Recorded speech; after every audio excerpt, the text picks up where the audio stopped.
Stephen, Andrew. do you fancy spending a quiet night inside number 9? Absolutely.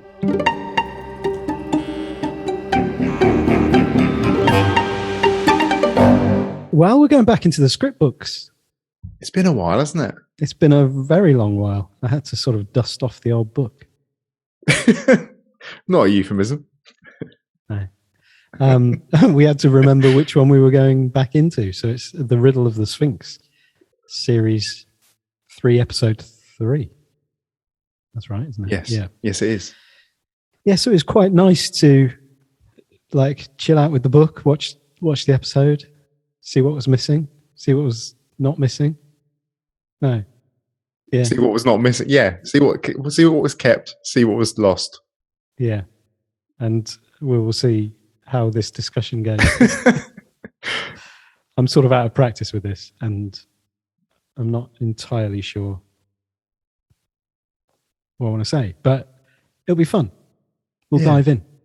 Yeah. It's like we've been dining on all these new cuisines, and we're back home to some comfort food. Is that really appropriate given? I haven't thought about that, but on reflection, no, it is not appropriate. It's not a great reference, but not comfort food. No, that's not what I chow down on when I'm feeling a bit in need of comfort. What do you chow down on in need of some comfort? Like pizza. Anything with cheese. Anything with cheese. Yeah.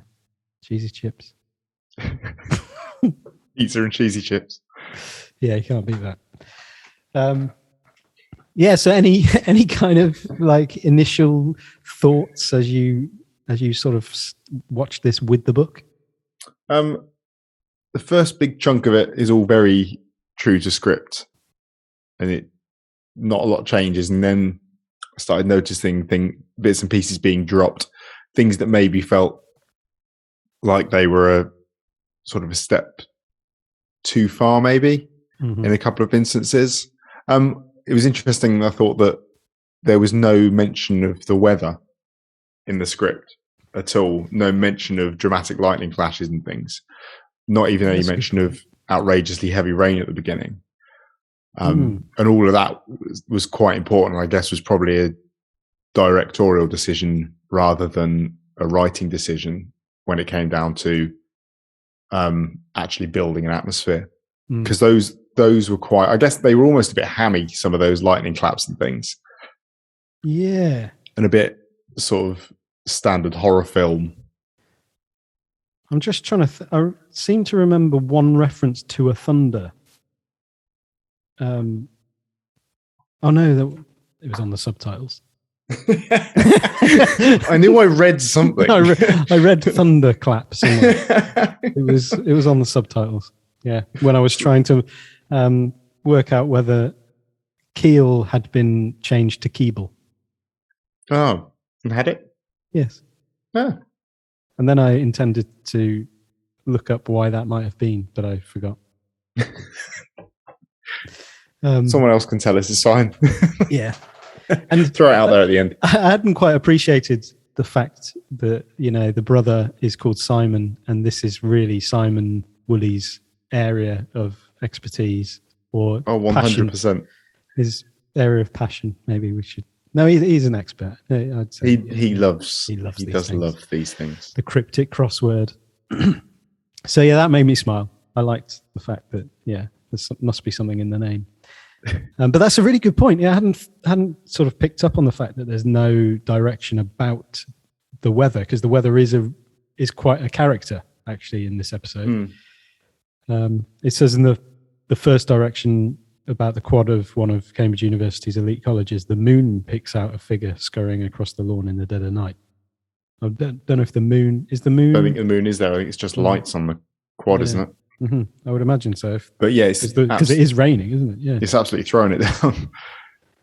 And I suppose the question of getting a towel is still in there. Is that still in the script? So there's a. I think so. I didn't notice it. Yeah, really just that whole first encounter between Nina and Squires is like the power dynamic is really, really interesting. It's like proper gaslighting in terms of like Nina turning it, like her control of that situation is right from the off. Where she's been jumped out on and she's blaming him for scaring her. You're in this bloke's house. Yeah. Oh, you scared the living crap out of me. And then he goes into the sort of whole thing of like, oh, you okay? Like, yeah, sorry. And then, the fact that she like gets him to put the gun down and all of that stuff. And this is Chekhov. We're Chekhov's gun. This is Chekhov. This is where this started, isn't it? And yeah, the way that she plays the beginning bit is clever. She does come off very much as she hasn't really got a clue. And the way that then shifts as it kind of uncovers. And I guess that this is one of the most twisty-turny ones. I think there is all sorts going on here. This is just twisting all over the shop. You've got the initial switch on the who's murdering who, then what the motivations are for who's murdering who. That it's madness. There's layers and layers and layers in this that are, I think this is possibly the twistiest episode of the lot. Mm-hmm.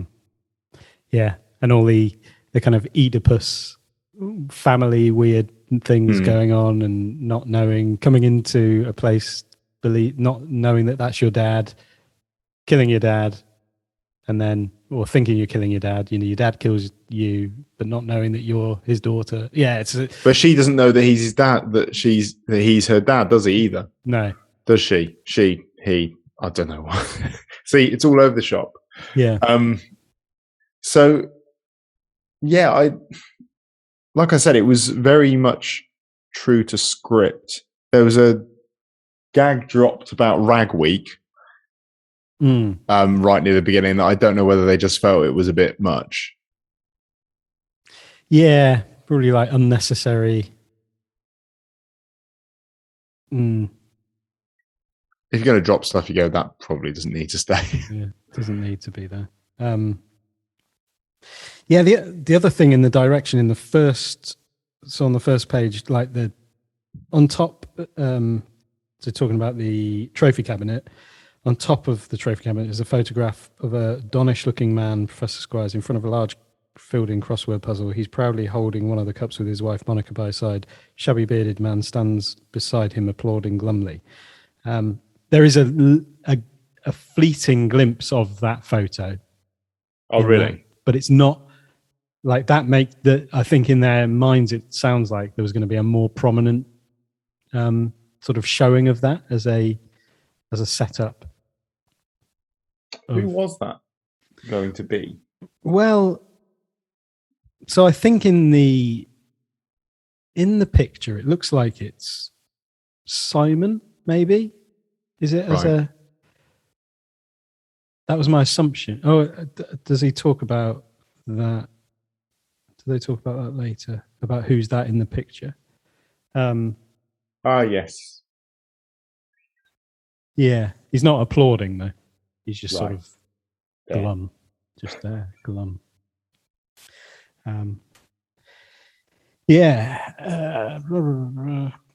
Next bit that was cut that I saw was so the first crossword.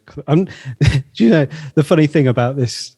Again, even though you've got everything written down and you can follow everything, it is the sort of going through the crossword clues and deciphering it all is still just goes over my head completely. Just trigger words could. There's no hard and fast rules to what those trigger words are. It's just a case of, is this a word that implies movement of some sort? In which case it might mean that the things are all mixed up. Maybe. Yeah. It's really interesting, isn't it, that you can have it explained within the context of the particular clues that are there. And you're like, oh, okay, yeah, that's clever, that makes sense. But then give me a clue that you're not going to explain. And I will not have I have one. no clue. No. Sorry, Simon. I know you've tried, do not know. Simon. You have tried to show me, Simon, and I managed to do one with his assistance that was about a dinosaur. You and always I need the remember, assistance. but that's the thing. Like, in fact, I want to find the. I quite like to find the exchange here. that led to me understanding this one. The bit that was cut on that, so it's the architecture I teach, wild creature without hospital building bit, and then Squires. So Squires says, "You see, not so hard, was it?" And Nina says, "If you say so." And then Squire says, "The sentence has a surface reading, which makes perfect sense in and of itself, but when you break it down to its component parts, it reveals a whole new meaning, hiding in plain sight, as it were." So there's a few bits like that that have been cut that are almost him explaining things, or perhaps being too over the top in terms of him breaking it down or explaining why this is clever or why this works in a specific way. Though I think that hiding in plain sight line is probably a bit of a seed of what's going on. Is it?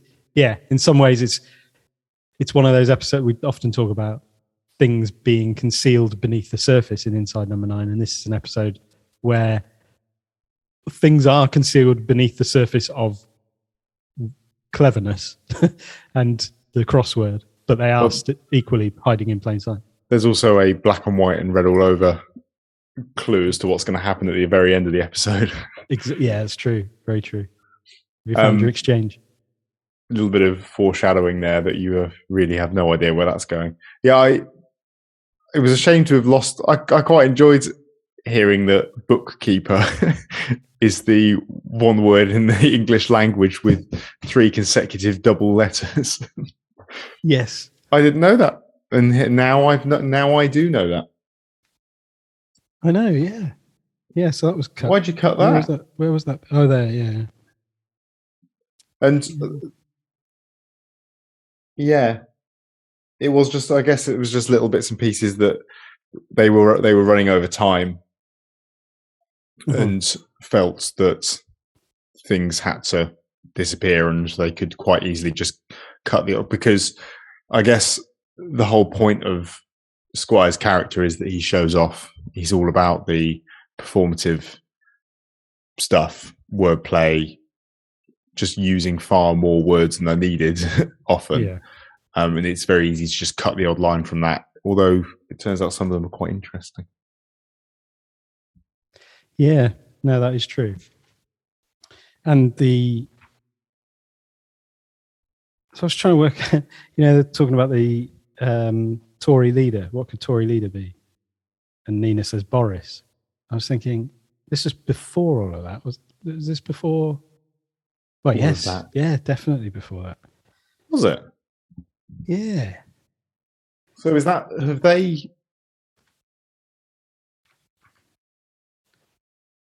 they kind of predicted that that was going to come about? Well, clearly, yes. And decided to make it remain up to date, because let's be honest, I think Boris Johnson is going to certainly go down in history as a leader of the Tory party through some stuff. I guess it will remain relevant. Yeah, maybe. Yeah. Michael Howard probably wouldn't have aged quite as well. Yeah, Michael. William Hague. It's also the cheeky little is it 5-letter word for a Tory leader? You finished that yourself. Yeah, that was it. So it's a 5-letter word for Tory leader.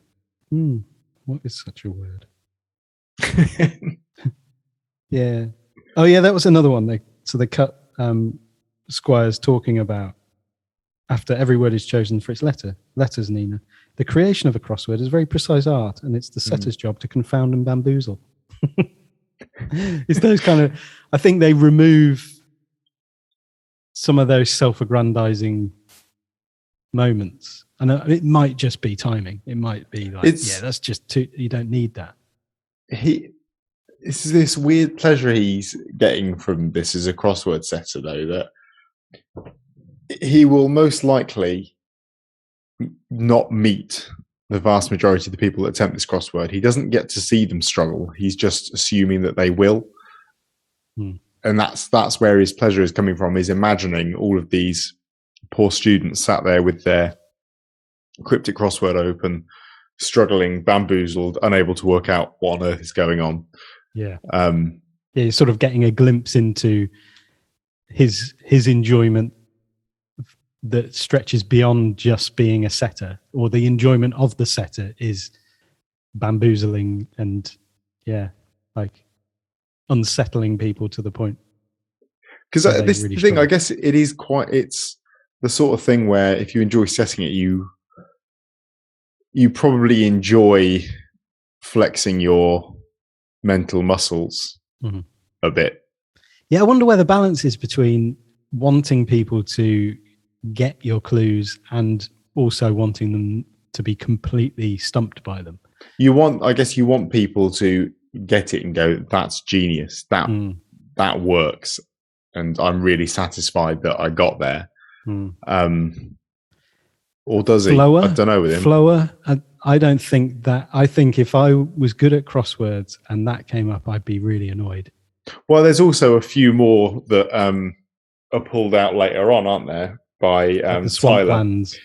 No, it's the Tyler ones that were cut when he talks about. So he says, I always hated cryptic crosswords. Why can't people just say what they mean instead of trying to trick you all the time? How is a flower suddenly a river? How is a sewer or a sewer a seamstress or a number an anaesthetist? It's bullshit. So when my son started getting into them, I wasn't happy. The number being an anaesthetist took me a minute. Yeah, I'm still trying to work that one out. Number. He makes people numb. Oh, that is tenuous. Are you all right with sewer? No. Being a seamstress versus a sewer. She sews. She's a seamstress, so she's a sewer. Yeah, that's Are these making you angry? Just as we say, no, I'm not having that. I mean, Flower. It's even the way he does the reveal of that. It's like, I didn't say flower. Yeah. Flower. You said it. Yeah, it's like, oh no, is that? I don't know. That Simon, is that all right? Yeah, maybe in that world, that's the kind of thing that they take great joy in. I don't know. That's the thing, though. It's the joy.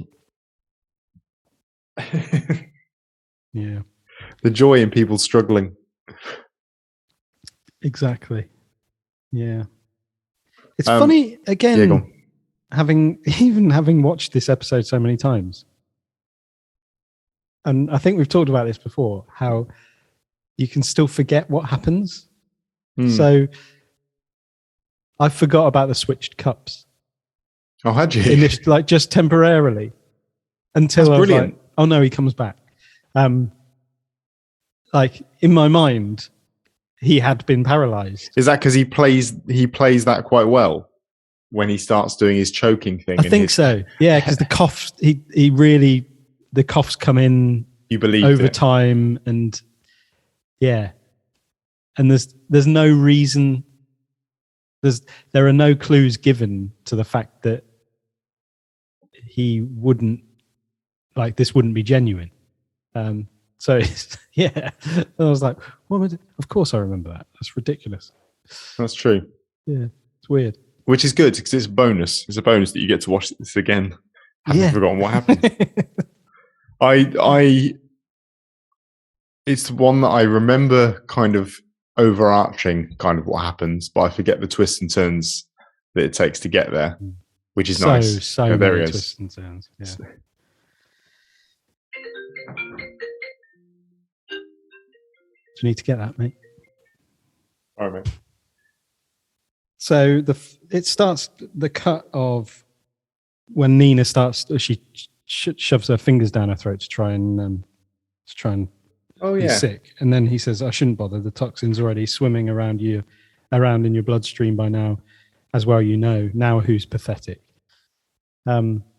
Which would have been, I think, a quite a jarring change in tone in terms of that language. Yeah. She's just called him a pathetic old man, hasn't she? When she was talking about her brother. Yeah. And there are a couple of bits here that do kind of change things and make it they soften things a little bit, I think. Mm-hmm. This has also, her bit there also contained one of my favorite bits, which is, what is the porpoise of that? You ask. And the fact that she just deadpan delivers that, it's amazing. Carries it on. It's just brilliant. But yeah, she calls him a pathetic old man. Then he comes back with the seemingly not caring at all about the whole brother hanging himself bit and being pretty vicious about it with his, I'm afraid that's incorrect, Ms. Nunar. Pictures can be hung, people are hanged. And then, yeah, you're right. So it disappears where it says I shouldn't bother. The toxin now is pathetic. Because I think even with that, the kind of reference around the hanging and the hung, he's engaging at the level of pedantry and the intellectual part, not without being personal. And like the pathetic thing just is slightly a change, because it's like that's directed at her. Yeah. Not about the brother. And that's the other bit that disappears later, a little bit later than that, when he's talking about, I remember your brother, of course. A brilliant mind, but very sloppy handwriting. There's no room for imprecise character formation. The rules are quite clear on that. I think that went as well, didn't it? It did, yeah. And that, again, is quite a cut in on her dead brother. That I guess if you're going to remove something, you could say, right, we could kind of tone him down a little. Yeah. Because that is pretty vicious. Yeah. Yeah, and also, I think, unless I missed it, the bit where he basically sexually assaults her. And then in the script it says, pretty little thing, aren't you? Yeah. Was that cut? The 20 years younger went. Yeah. Yes. If only I were 20 years younger. Because I was like, that line, pretty little thing, aren't you? I know that I'm pretty sure Steve Pemberton says that in something. But I can't think what. I can hear him saying it. Whether it's just like the sort of thing that he'd say. Pretty little thing, aren't you? Pretty little thing, aren't you? It just sounded really familiar. Yeah, it does. You're right. Especially with you saying it like that. It was a cracking Steve impression. I just feel there's a creepy character that he plays. Oh, I don't. It's probably going to come up. Shout it later if you suddenly remember what it is. Yeah. Pretty little thing, aren't you? Reference to the Old Boys Network that disappeared. Yeah, about it working for him. Yeah, because I think that fits, because I don't, other than obviously him working with Tyler or believing he's working with Tyler. Yeah, I don't think him working as part of an Old Boys Network is that necessary within the context of I crossword thing. I don't think his old boys would be a massive fan of him, to be honest. He seems like a bit of a one, yeah. He does. He's a bit of a kind of lone Sphinx. Yeah, a lone Sphinx. There's a line that I hadn't really realized possibly the significance of it. When Tyler arrives, and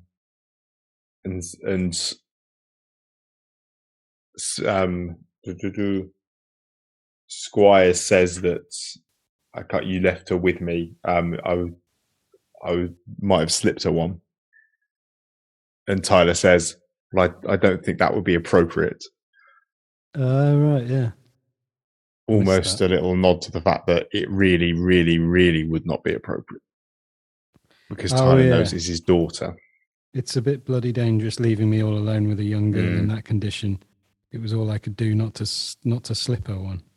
Oh, no, I don't think that would be appropriate. No. Yeah. I mean, aside from the fact that you've got a young lady unable to move in your front room and that's what you're thinking of doing, that is a level of inappropriate. If we then add on to top of that it's your daughter, we have another level of inappropriate. Yeah.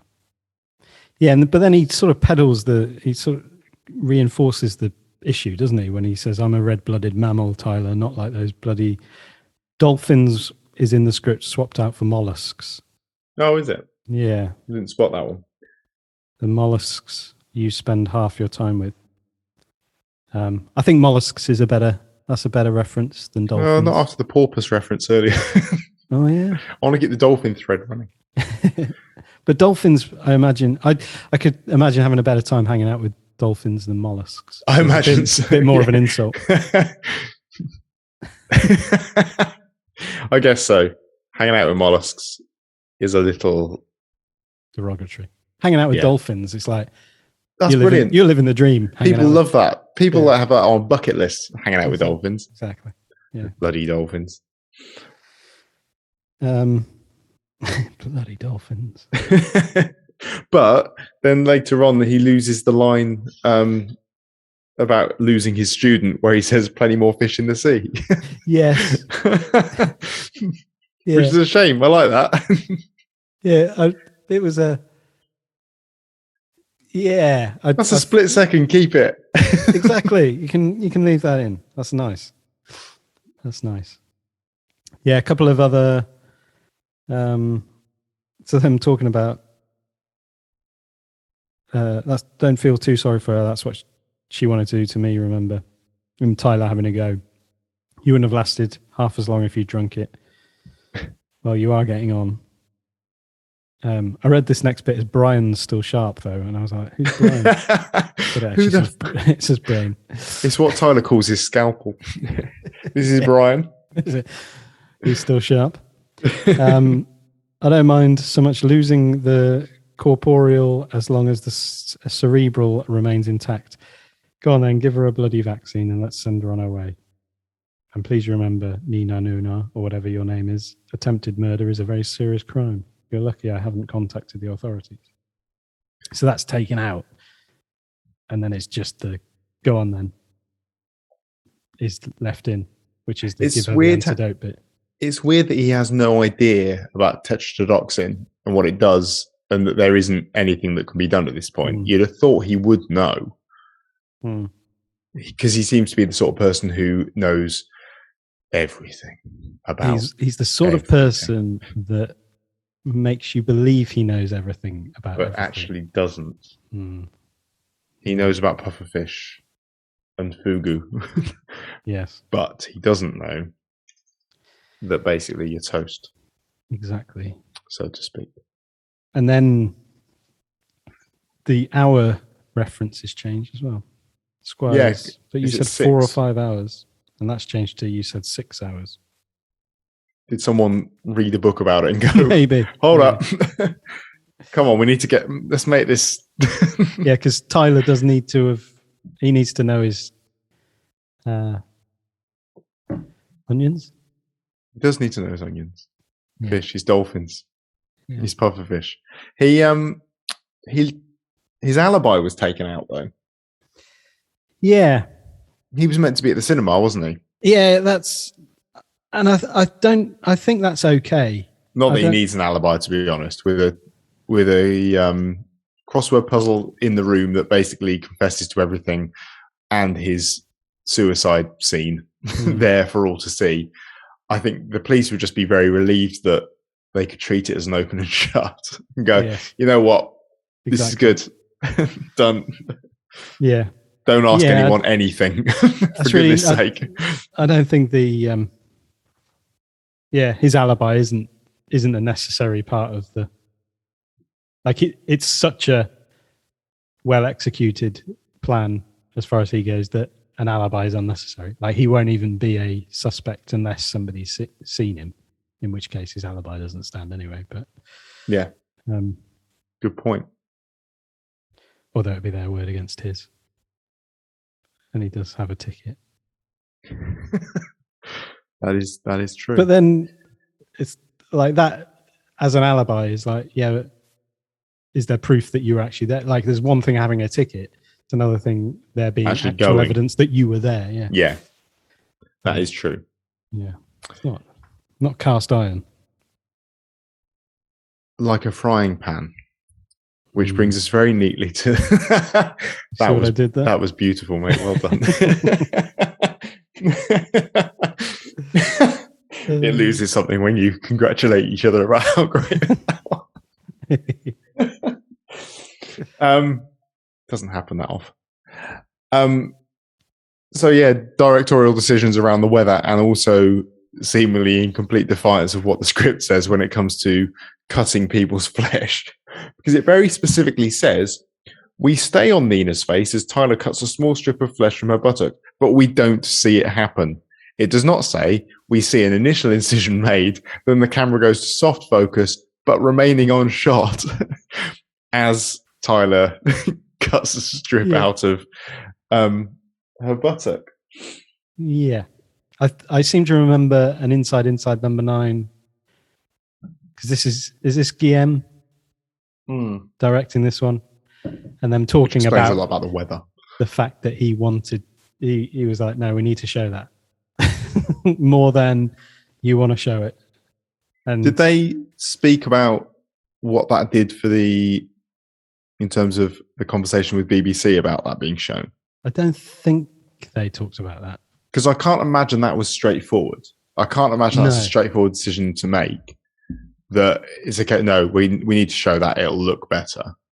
Because I imagine there would be some people in charge of BBC Two programming going, human flesh cutting, eating. There's an element that we need to keep this ambiguous to the point where it may or may not have actually happened. And Guillaume went, no. Right, we'll see the I want to see her underwear being pulled to one side so we know it's her buttock, and I want to see a scalpel going in. Yeah, it's brutal. And in keeping with because I made a note again of perhaps the most shocking or surprising line in all of Inside Number 9, which is when Tyler just comes out with, I want you to eat her. Yeah. And you're like, sorry, what? Oh, okay. You what? Where's that come from? Oh, it's a cannibalism episode. It's one of those. There's one every series. Yeah, outrageous. But then, reference to the Sphinx devouring the victims. Obviously, it makes perfect sense. I did quite. Why wouldn't he want her to eat? Why not? He wanted to eat her? Yeah. I like the music around the Sphinx, and I can't work out where I've heard something similar. It has like that haunting string music. Yeah. Oh, it might be Westworld, the Westworld TV series. Okay. It might be where I kind of where it's been lifted from this time. Yeah. I don't think it's been lifted. I think it just put me in mind of it. I'm not accusing anyone of anything. Christian Henson. They decided not to include the instruction to cook her medium rare. Yeah. It was like just a little... Maybe it was a trade-off. Okay, fine.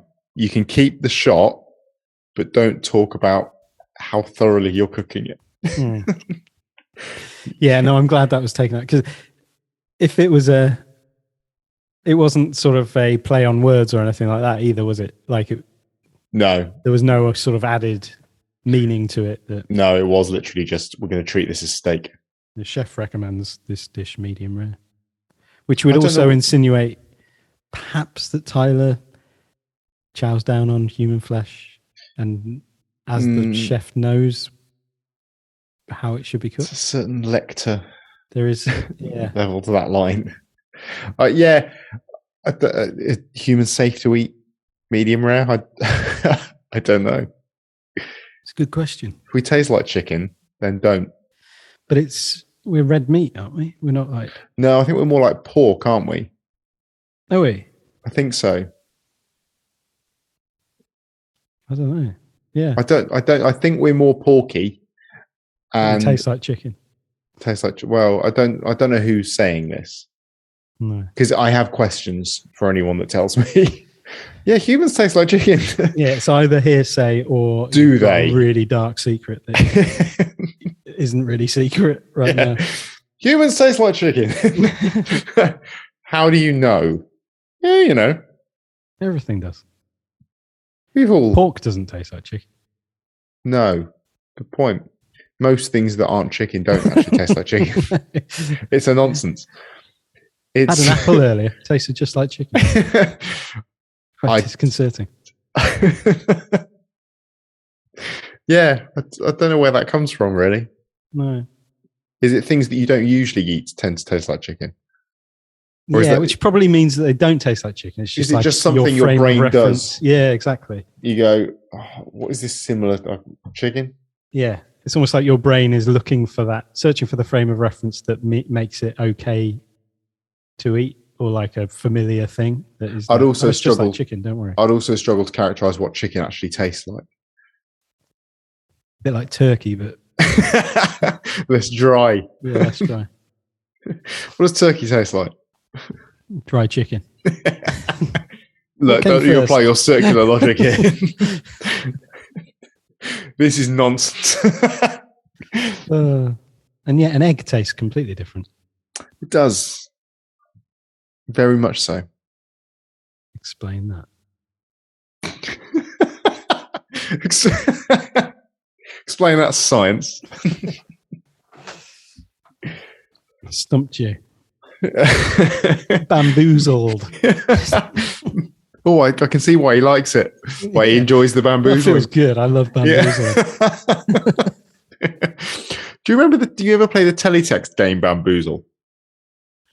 No. Do you remember teletext? Oh, of course I remember teletext. And there was on Channel 4 teletext, there was like a game show thing you could play that was like a quiz game. And it was called Bamboozle, and you used like the different colours to select your multiple choice answer. And there were like I recognise the name. Yeah, maybe I did.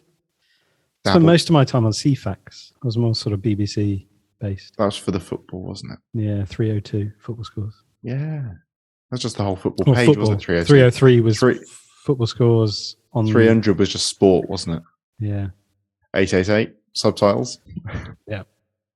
Yeah. No, I spent many happy Saturday afternoon watching 303. And 314, I think was. Well, 303 was. That was like a rolling. Scores. It was the scores when the football was on, or it was like the main stories if it was. Yeah. It was whatever the big football thing was at that point, I guess. And 314 had, I think, pages of all of the scores live. So it would go through Premiership, Championship, or Division 1 or whatever it was. So with like the table, it automatically scrolled through the pages on like time, didn't it? So it would do the top half of the table, and then a couple of minutes later it would flip over to the bottom half of the table. And if you missed what you wanted to watch, you had to wait. Yeah. And then the internet arrived. All this redundant, which is a shame. Yeah. I prefer waiting for my information. I prefer having to use arbitrary number system to like to find out what I want to find. All the sort of holiday things as well. People book holidays off CFAX. ITV would. Or teletext. That was rife, wasn't it, on teletext? Yeah. What it was mainly for. Yeah. I can't believe that we ended up How did we get onto teletext from it. Bamboozle. Well done. Cheers, man. Yeah. That might be a sign that we've run out of things to talk about. Well, the next thing that disappeared was something I mentioned earlier with the sower and the number and those disappearing. And his alibi for the cinema disappearing. Indeed. Yeah. Yeah. Yeah.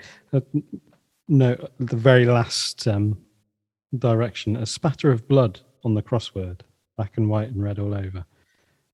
It's more than a spatter of blood. There is definite bits of brain. Yeah, matter. Yeah. Yeah. Again, Guillaume. Yeah. Important little details. I love that the last line of it is black and white and red all over. I think that's a nice touch because it doesn't, I mean, it's not actually, it's just describing what happens when you blow your brains out over a... Yeah. Yeah. No, it's a great episode. Like a really, really great episode, this. You could say mind-blowing. A mind-blowing episode. You could indeed. You were too busy thinking about whether you could. You didn't wonder whether you should. Is what that tone said to me then. Yeah. Oh man, it's. Oh yeah, the other. So I don't know whether it was a deliberate change, where Squires says you sacrificed your only daughter just to get at me. As a question, you sacrificed your only daughter just to get at me. In the script, it's your own daughter. So own has been swapped to only. I don't know if that. Maybe it was a misspeak. Sort of a rhythm or a maybe it's just a miss. Sacrifice, because it own makes more sense. Like it does. There's no. To me, there's no real reason to change it to only. It doesn't matter whether she's his only daughter or not. Like that's true. Well, this is. I don't know. I don't know. Is it? We're asking there. Is it okay to sacrifice a daughter if you've got more than one? If you've got a spare. Well, does it mean less? Yeah. It's like you sacrifice your daughter, but you've got another one. So I guess. And it's a really interesting, even just that whole exchange between them. And like when Tyler says, so there I was, I'd given up my wife, my home, my job, my entire life, all for a lie. So I'm sure you'll understand, Nigel, why I had to seek my revenge.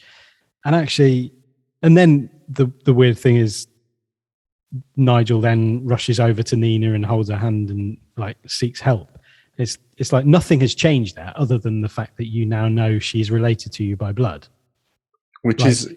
It almost shines a light on the horrific nature of both of these guys. Yeah. Because Tyler has decided... I mean, obviously there's some baggage there, but like he's decided that this person is dispensable. Oh, completely expendable just for this purpose. Exactly. As part of a little plot. Because it's a lie that, like, I thought she was related to me by blood, but she's not. Therefore, I can do whatever I want as vengeance, which I'm sure you'll understand. And then on Squires' point, it's like, oh, suddenly you care about this person that you killed. Because I guess he was more worried previously about the fact that he committed a murder in his flat than actually who he had just murdered. Yeah, it's just struck me there actually the extent to which if you were to remove this storyline from Inside Number 9 and describe it as the plot of a film, it would sound so much worse. And I don't know what it is about Inside Number 9 and Reese and Steve that kind of makes it not quite as horrific. You go, blimey, that was an episode. That was pretty vicious. There's some nastiness in that, but you don't go, wow, that is a horrendous. Yeah. That sounds like a really horrendous, disturbing watch. Yeah, that's true. I guess over like the course of a feature-length film, it could be really, really hard going. When it's compact into 30 minutes. I'd like to see it. Yeah. They do get a lot into 30 minutes. Get a lot into 30 minutes. I would like to see this as a bigger one. Yeah. I mean, that would be... There's no redemption. There's no feel good at the end. No, like no one comes out of this well. And you'd be thinking, well, that's bleak. Yeah. In every way, that is just a really bleak story. Because is Tyler walking away from this happy with himself? Is he good now? Going back to the cinema. Yeah. I honestly don't know what. Yeah, I don't know. Does that sort of vengeance? I mean, he makes the. I guess there's a wider question about vengeance here and whether you should seek it and what you actually achieve by it. It doesn't bring anyone back. Yes. Yeah. Yeah, and you're not gonna. Ultimately, I mean, he makes the reference, doesn't he, of like about Squires publishing this in the student paper for everyone to see, classic psychopathic behavior, which is like it is. Oh yeah, it would be. Yeah, it's that sort of grandiose display of like it's that typical narcissistic kind of like look at. I can't keep this thing a secret, even though it would be better for me to conceal this from the world. I need everyone to know how great I am. You could fill half an hour of the feature film with a retired policeman that doesn't want to do this anymore, who's got an advanced copy of this of this crossword puzzle, and he starts doing it and starts finding messages in it and starts trying to figure out who Sphinx is, what's going on, and then arriving a little too late. Yeah. That would be the end, wouldn't it? Yeah. Oh, he just arrives to find just this carnage. Yeah. Brain matter splattered across a giant crossword, the same one that he's just completed. Yeah, it would have to be the retired detective who you're believing all the way through he's gonna solve this before, so he can get to it to stop it from happening. Well, because he's got to solve it, he's got to spot all the stuff, but he's then got to find out who Sphinx is. So there's a lot of chatting to people in the admin department of the university, and the use of tetrodotoxin as well means there's another avenue there. Yeah, you don't even have there's no cure for that. Like there's no antidote that he can get administer in time. So yeah, the whole thing is just. So he's going to stay retired. That was the last job. Just one more job. Yeah. No, it wasn't really a job, mate. Do not try and claim any financial recompense for what you achieved there. These people are all dead. Yeah. That'd be a really interesting. Wonder if there are any films with that as a story, like the sort of redemptive cop character who you're like obviously believing is going to save things and is absolutely impotent all the way through. How noir can a noir get? Yeah. Or if he's absolutely impotent or incompetent, like The Naked Gun meets Riddle and Sphinx. Yeah.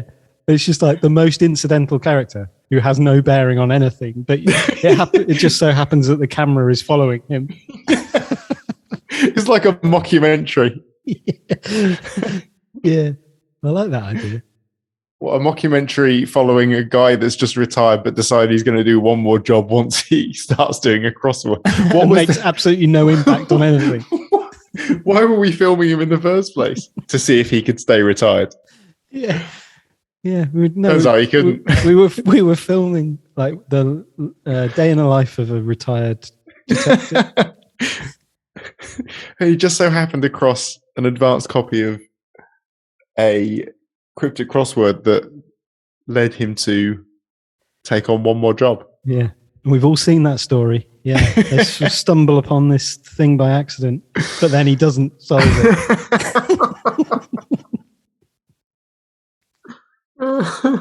Yeah, he found the right initial clue, but he's unable. He doesn't solve it. He can do nothing about it. And then he's also terrible at cryptic crosswords. He's on the phone to Simon Woolley, getting him to talk through the. Yeah, there you go. Simon Woody's like this mystic character on the end of a phone, talking him through. Like the sage part of the saddest part is that if Simon hadn't seen this as like a teaching opportunity and just told him the answers, it would have all been thwarted. Wrapped it up very, very quickly. It'd have arrived just as Nina Nunar was about to steal the key and go, I wouldn't. Yeah. I really wouldn't. Yeah. How different it could have been. Oh, Simon. I blame Simon. Right, I think that covers everything that we intended. I think we've gone surreal enough with that for the evening. Great. So next time is Empty Orchestra. And I don't know, there is quite a lot of dialogue. This is this is a nice run of episodes, actually. These three that we've like kind of saved. I like it. And then Diddles, and then Private View, isn't it? Yeah. Yeah. Perfect. Cool, man. Well, yeah, great to be reading again.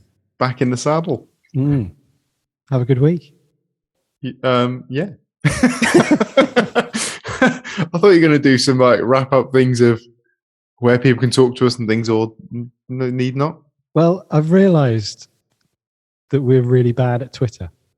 That's true. We haven't advertised anything or really engaged very well. Maybe we should just change that and just do more. Do more. Yeah. So go on, tweet us. Are you going to take responsibility? I'll take responsibility for this time. Cool.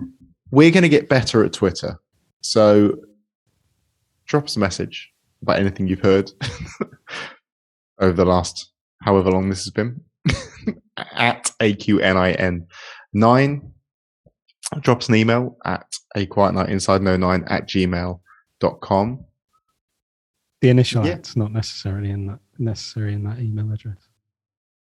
What do you mean? You said at aquietnightinsideno9@gmail.com. There's no at the beginning. No, but that's where the email is. You might confuse people. Drop us an email at aquietnightinsideno9. You can't put an at symbol at the beginning of an email. It'll tell you this is nonsense. People might think they can. I have to talk people through this. Newfangled technology. Look, you told me. You just can't leave this alone. You told me to take charge of this communications bit, but it's fine. It's done now. aquietnightinsideno9@gmail.com. Good. I hope you all understood that bit. Cool. Yeah, we'll get better at Twitter. Promise. And telling us where you can contact us. Have a good week. Bye-bye. Bye-bye.